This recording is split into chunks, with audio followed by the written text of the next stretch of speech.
Dan semoga dengan pertemuan di malam hari ini, yang jomblo oleh Allah segera dinikahkan. Lah, anak doain antum. Judulnya apa? Syekh Afif. Jadi judulnya rezeki itu seperti jodoh, nggak bakal tidak akan tertukar. Jadi artinya rezeki itu ibarat jodoh, tidak akan pernah tertukar. Jadi pertama saya mau tanya, jodoh Anda baik istri ataupun suami itu rezeki atau nasib? Yang bisa jawab umroh bagi yang mampu. Jodoh antum kalau laki-laki istri antum nanti, atau kalau akhwat suami antum nanti, itu rezeki atau nasib? Antum yang wajahnya paling ceria ini, rezeki atau nasib? Enggak usah tolak-tolak, kamu rezeki atau nasib? Rezeki, lele.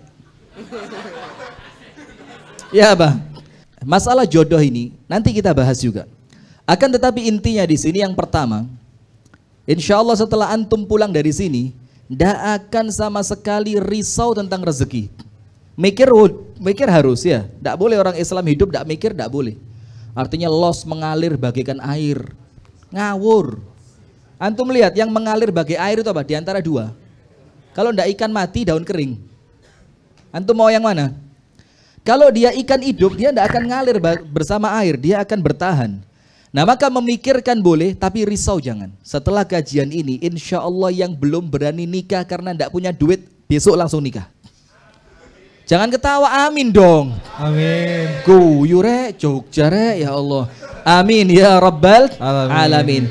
Akhwat yang ngasih syarat buat ikhwannya, kamu harus kaya dulu, mobilmu harus Mercedes-Benz, kemudian rumahmu harus tingkat 4 dulu. Insya Allah besok langsung SMS bilang, mas tidak pakai syarat mas, pokok rabi. Amin ya Rabbal Alamin. Nah sekarang lihat, kenapa kita tidak perlu risau masalah rezeki?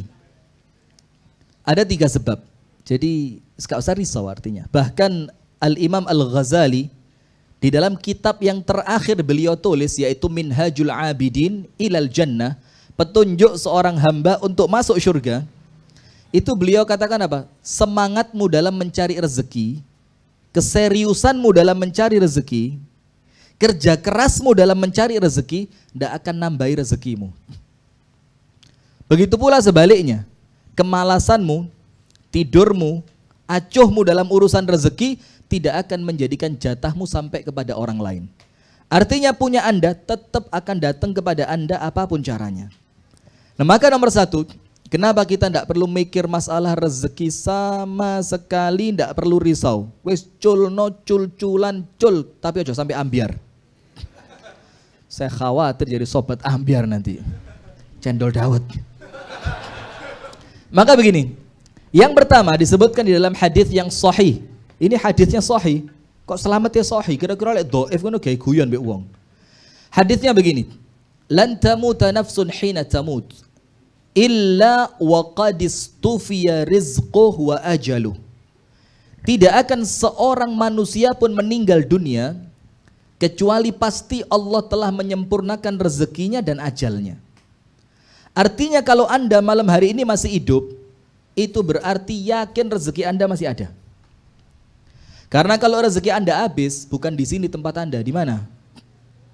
Kuburan.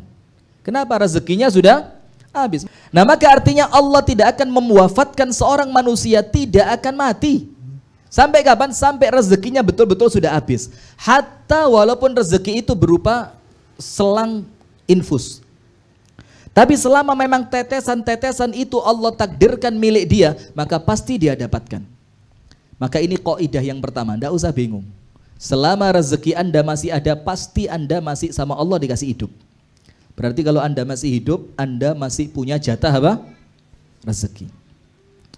Ada kisah menarik, ini cerita kisahnya tadi diceritakan oleh Syekh Salih bin Awadh Al-Maghamisi, hafizahullah ta'ala, imam dan khatib Masjid Quba. Beliau cerita begini, di kampung saya waktu kecil, itu ada sumur yang biasa dipakai orang kampung untuk ambil air kebutuhan sehari-hari.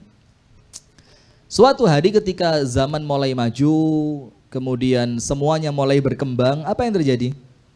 Itu sumur ditinggalkan. Karena air sudah banyak di tempat kami. Bahkan masuk rumah-rumah semua ada airnya. Akhirnya sumur itu kita tinggalkan menjadi sumur tua yang dalam dan tidak terurus. Dan setiap ada orang, apa bahasa Indonesia ini, kecemplung, Irif? Kecebur.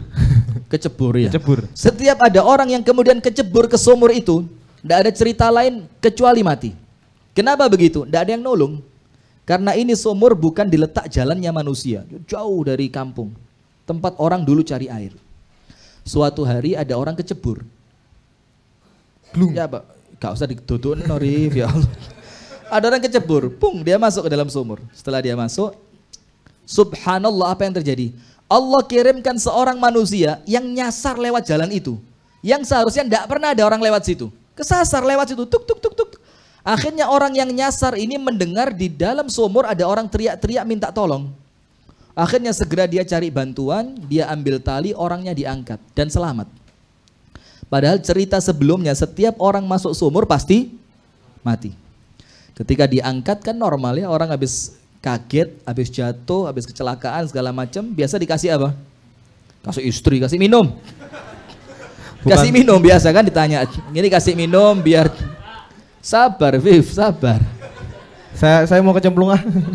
Nyemplung aku insya Allah ya.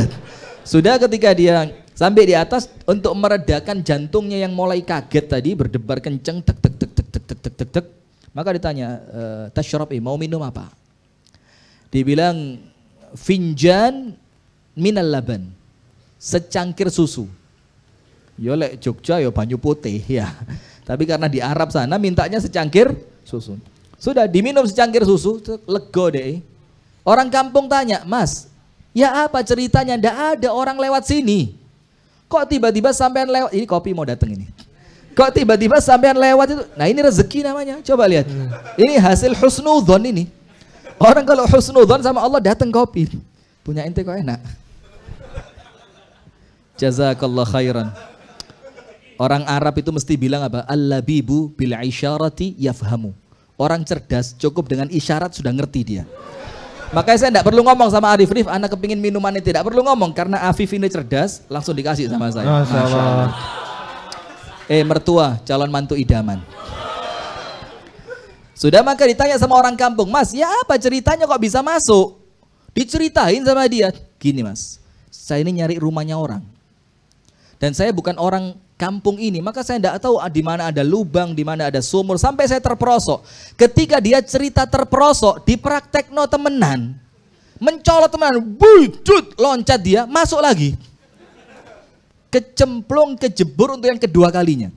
Dan subhanallah ketika ditolong, diangkat, ternyata orangnya sudah mati.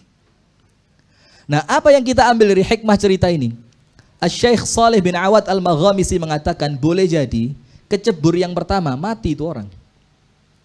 Tapi karena Allah lihat ada satu cangkir susu yang belum dia sampai rezeki kepadanya, maka Allah selamatkan dia, Allah kirimkan orang yang nyasar ke sana untuk menyampaikan satu cangkir susu rezekinya. Setelah rezekinya sempurna, baru kemudian boleh mati. Lihat ini, maka yang pertama, ndak usah risau. Antum tidak akan mati selama rezeki antum masih ada. Sudah, maka yang kedua, kenapa kita tidak perlu risau masalah rezeki? Dan ini untuk teman-teman teras dakwah dan pemirsa Madani TV dimanapun berada. Kita tidak perlu risau dengan rezeki karena hadis yang kedua hadisnya sahih juga. Apa Rasulullah Shallallahu Alaihi Wasallam bersabda? Ini lebih keren dibanding yang pertama. Rasulullah bersabda Shallallahu Alaihi Wasallam, "Lau kana ahadukum yafirru min rizqihi kama yafirru minal maut la adrakahu rizquhu kama yudrikuhul maut." Sekiranya ada di antara kalian mereka yang tidak mau dapat rezeki, melayu, dikasih duit, aku mau, dikasih duit tidak mau, dikasih istri tidak mau, gak gelem blas pokoknya, tidak mau, lari dia, kabur dari apa? Dari rezekinya. Apa Rasul katakan? Itu rezeki akan mengejar dia sampai dapat sebagaimana mati mengejar dia sampai dapat. Karena apa? Rezeki antum itu halal atau haram itu milik antum. Maka sekiranya orang tanya, Ustadz ini rezekinya hasil nyolong, hasil maling, hasil nyuri, apa itu rezeki dia? Kita katakan dengan jelas, itu rezeki dia. Hatta haram. Karena apa? Kalau dia tidak mencurinya dengan cara yang haram, Allah akan datangkan dengan cara yang halal. Itulah Rasul katakan apa? Hendaklah kalian memperbaiki cara kalian mencari rezeki. Artinya kalau milik kalian, tidak usah ke susu, tidak usah terburu-buru, tidak usah pakai cara haram, tetap milik Anda.